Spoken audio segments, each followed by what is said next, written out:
Good morning friends. Life changing session 264 में आपका स्वागत है। हर इंसान अपने हिसाब से हर काम सही ही करता है, क्योंकि उस वक्त वो उसके सामने और कोई ऑप्शन नहीं था। उसको ये लगता था यही काम मेरे लिए सही, इसीलिए उसने उस काम को करने का निर्णय लिया। हो सकता है बाद में उस काम से उसकी लाइफ में वो रिजल्ट ना मिला हो जो प्राप्त करना चाहता है, और बाद में उसके घर वाले, परिवार वाले, अड़ोसी पड़ोसी, नाते रिश्ते सब समझाते कि आपको ऐसा नहीं करना चाहिए, आप अपनी जगह बिल्कुल सही हैं। पर उस वक्त जिस इंसान ने जो काम किया, उसका दिमाग ने उसको सबसे पहले यही प्रेरणा दी कि आपके लिए 100% यही सही। क्योंकि इंसान का सबसे बड़ा दोस्त, सबसे बड़ा दुश्मन उसका ब्रेन होता। वो उसकी इंसल्ट को बचाने के लिए, इज्जत को बचाने के लिए उसको सलाह देता है कि आपके लिए यही सही है, इसीलिए वो काम को करता है। इसलिए कृष्ण भगवान ने गीता में कहा है कि जो हुआ अच्छा हुआ, जो हो रहा अच्छा ही है, होगा जो अच्छा ही होगा, यह नियम सच्चा है। तो वो चाहे प्रकृति के माध्यम से हो, चाहे इंसान के माध्यम से हो, किसी के माध्यम से क्यों ना हो, क्यों उस वक्त वो वही कर सकता कि मन की दशा, मन की स्थिति वैसी ही थी, जिस वजह से वो वैसे काम करने के लिए प्रेरित हो पाया। कि जैसे जिसकी मन की स्थिति होती वैसी परिस्थितियां बनती हैं, उसी परिस्थितियों में वो वैसे काम कर पाता है। तो इसलिए कहा भी है, जिसकी रही भावना जैसी प्रभु देखी मूरत तिन जैसी। कुछ लोग गलत कदम उठा लेते, गलत फैसले ले लेते हैं, वो काम नहीं करना चाहिए वो कर लेते हैं, पर वो दूसरों को गलत लगता है, पर बाद में उसको भी लगता है कि ऐसा नहीं करना चाहिए। पर उस वक्त, जिस वक्त उसने वो फैसला लिया या वो कदम उठाया, वो स्टेट ऑफ माइंड ने उसके सही और गलत के बीच में जो समझ थी, उस समझ को कवर कर दिया था, और वही काम करने के लिए प्रेरणा दी कि यही तेरे लिए सही है, चाहे उसकी वजह कुछ भी रही हो सकता है उसको बचपन से वो चीज़ें सिखाई गई, हो सकता है उसकी उस बारे में उतनी समझ ही हो, या उसको लग रहा हो और कोई उसके लिए ऑप्शन नहीं, रास्ता नहीं नजर आ रहा, या उसको अपने आप में विश्वास, बहुत सारी वजह हो सकती है। वो एक साइंटिफिक विषय है, वो एक रिसर्च का विषय है, रिसर्च का भी नहीं कह सकते, वो समझदारी का, ट्रेनिंग का विषय है, क्योंकि अपने मन को कैसे कंट्रोल किया जाए, मन की परिस्थिति को कैसे संयम के साथ तालमेल बनाया जाए, वो ट्रेनिंग का विषय। क्योंकि मन को भी संयम की लगाम से बस में रखा जाता है, मन की दशा को हमेशा सकारात्मक बनाया जा सकता है। जब आपका मन सकारात्मक होगा, जब आपकी मन की दशा सकारात्मक होगी, मन की दशा सही होगी, पॉजिटिव होगी, राइट होगी, तो आपके सारे डिसीजन भी पॉजिटिव होंगे, राइट होंगे।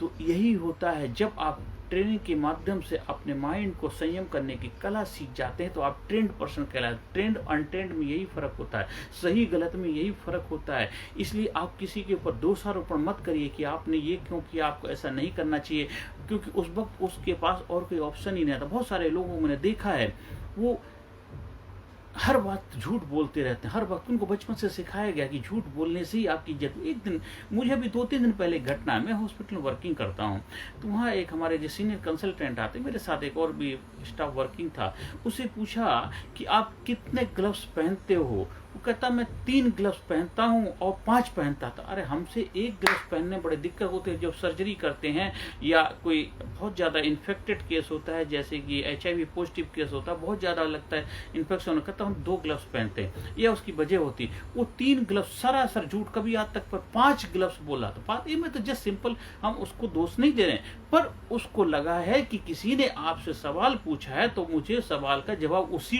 टोन में देना है, क्योंकि उसकी इज्जत का सवाल था। तो ये तो जस्ट मैंने उसको एक माध्यम बनाया। सभी की लाइफ में यही होता है, क्योंकि जैसे बच्चे से पूछते हैं कि आपने चोरी की, तो मैंने नहीं की, क्योंकि वो कैसे बोल देगा मैंने चोरी किया, उसने करी। हाँ, अगर उससे पूछ सकते थे बेटे ये आपसे कैसे हो गया, ये क्या कुछ आप खेल रहे थे, गिर गया टूट, तो आपको उसी हिसाब से, पापा मैं खेल रहा, खेलते खेलते मेरे से टूट के गिर गया, तो कोई बात। लेकिन आपने सीधे क्या बोला कि आपने ऐसा किया, तो आपने उसके ऊपर ईगो पे हर्ट किया, तो आपको जवाब भी उसी तरह मिले।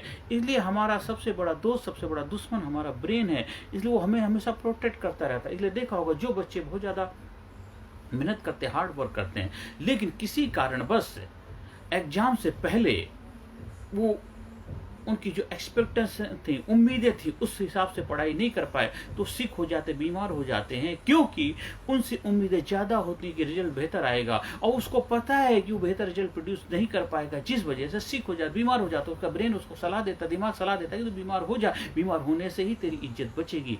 इसी तरह चारों तरफ आप देखते हैं कि कहते हैं उसने गलत किया, उसने सही किया, चाहे वो पॉलिटिकल लोग हों, चाहे वो वर्किंग पर्सन हों, चाहे ऑफिसर हों, आपके बड़े बड़े ऑफिस में काम करने वाले लोग हों, आपके माता पिता हों, आपके भाई बहन हों, आपके छोटे भाई हों, आप खुद हों, या आपके पेरेंट्स हों, आपके दादा दादी हों, आपके अड़ोसी पड़ोसी हों, ये दुनिया में कोई भी हो, हर इंसान अपने हिसाब से हर काम को सही करता है, क्योंकि उसको लगता है इसी के करने से उसकी इज्जत सेव रहेगी, फेस वैल्यू रहेगी।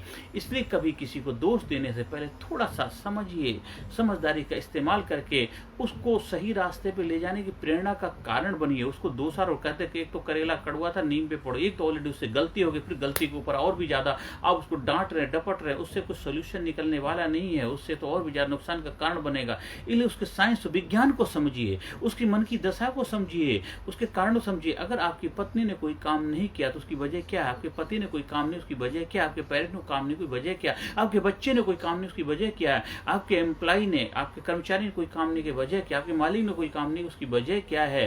इसलिए दोषारोपण मत, आपकी सरकार ने कोई काम नहीं की वजह क्या है। अगर सरकार से उम्मीदें लगा के बैठे, उसने बड़े बड़े वादे किए थे और उम्मीदों को पूरी नहीं कर पाए, तो कुछ ना कुछ करे, वो भी उनको भी अपने, क्योंकि हर किसी को अपना अपना कर्म कर रहा है। इसलिए किसी को दोषारोपण दीजिए, हाँ जो कर्म किया उसका फल तो उसको भुगतना ही पड़ेगा, क्योंकि आपने जो एक्शन लिया उसमें जो भी रिएक्शन हुआ उसका रिजल्ट तो आपको ही मिलेगा, चाहे आपकी दशा कोई भी रही हो, कोई भी रही। आपने खेत में जो बीज डाल दिया है तो डाल दिया, फसल तो वही पैदा होगी, डालने से पहले सोचना चाहिए था। इसलिए आप किसी को दोष देने की बजाय उससे निकलने का रास्ता बताइए, उपाय बताइए, कैसे उससे बाहर निकल सकता है, कैसे उसका समाधान का हिस्सा बन सकते हैं। आप समस्या का हिस्सा बनना चाहते हैं, समाधान का हिस्सा बनना चाहते हैं, ये आपके ऊपर निर्भर करता है। इसलिए दूसरे को दोष देने की बजाय उससे छुटकारा पाने का, उससे निकलने का रास्ता बनिए, जरिया बनिए, माध्यम बनिए, जिससे वो अपनी फेस वैल्यू को बचाकर, अपनी इज्जत को बचा के जीवन में आगे दोबारा वो गलती ना करे, अपने जीवन को सुधार कर, अपने समझदारी से जीवन को और बेहतर बनाए, जिससे हम सब मिलकर के सब एक सुंदर भविष्य का निर्माण कर पाए, सुंदर देश का निर्माण कर पाए, सुंदर एक फ्यूचर बना पाए। सभी लोग मिलकर के, सभी का एक दूसरे की लाइफ में एक सकारात्मक भूमिका निभा करके सबके जीवन में अपने एक सकारात्मक कंट्रीब्यूशन कर पाए। ये हमारी आपसे उम्मीदें हैं, एक्सपेक्टेशन है। आज ये चीज़ें मैं आपसे क्यों बोल रहा हूँ कि मैंने भी अपने जीवन में बहुत सारी गलतियाँ की थी, उनसे सीखा है और अपनी समझदारी को बढ़ाया, अपनी समझदारी का विकास किया है। आज मैं उसी विकास, समझदारी के वजह से जीवन में अग्रसर हो रहा हूँ, कामयाबी की तरफ बढ़ता जा रहा हूँ। कुछ जो मिस्टेक्स हुई थी उनको दोबारा रिपीट ना करें, और अपने गुरुओं से जो सीखा है, अपने मास्टर से जो सीखा है, उसका वजह से आज मैं अपने जीवन को धन्य बना पाया। तो मैं चाहता हूं कि आप भी अपने जीवन को धन्य बनाएं, आप भी अपने जीवन को बेहतर बनाएं, आप भी जीवन में कामयाब हो। यही परमपिता परमात्मा से मेरी प्रार्थना है। आप खुश रहें, आपके सपने साकार हों, आप अपने सपनों की जिंदगी जिएं, आप अपने माँ बाप के सपनों को साकार करें, आप अपने घर वालों के, देश, समाज, सोसाइटी के सपने को साकार करें, कि तभी हमारा भारत देश महान बनेगा और हम इस महानता को आगने वाली पीढ़ी को दे के जाएंगे। जो हमें जैसा भविष्य मिला था उससे बेहतर भविष्य छोड़ के जाएंगे। हम सब आप लोगों से मिलकर के विनती करते हैं, हम सब मिलकर के पूरे विश्व को महान बनाने में अपनी भूमिका निभाएंगे। नमस्कार, धन्यवाद, थैंक यू वेरी मच। आप लोगों ने अपना कीमती समय निकाला। और हर सेशन के अंत में positive affirmation, I am sincere, I am genius, I am powerful, I am effective, I am healthy, I am happy, my mind peaceful, my body healthy, my mind peaceful, my body healthy. I love myself, I respect myself, I proud myself, I am best, I am best, I am best, I am best, I am genius, I am effective, I am powerful, I am unique, I am special. Thank you very much. Personality Development, Leadership and Public Speaking Course, a life-changing training program. Course के फायदे: उत्साह एवं आत्मविश्वास वृद्धि, नेतृत्व क्षमता, leadership का विकास, प्राथमिक चिकित्सा एवं जीवन बचाव की जानकारी, एकाग्रता एवं स्मरण शक्ति में विकास, प्रभावी भाषण कला एवं व्यक्तित्व का विकास, आत्मविश्वास के साथ बोलने की कला, समय के सदुपयोग की कला, गुस्सा, चिंता, भय व अपराध बोध से मुक्ति, सकारात्मक मानसिक रवैया, निर्णय लेने की क्षमता और व्यक्तिगत उत्पादकता, जीतने की आदत।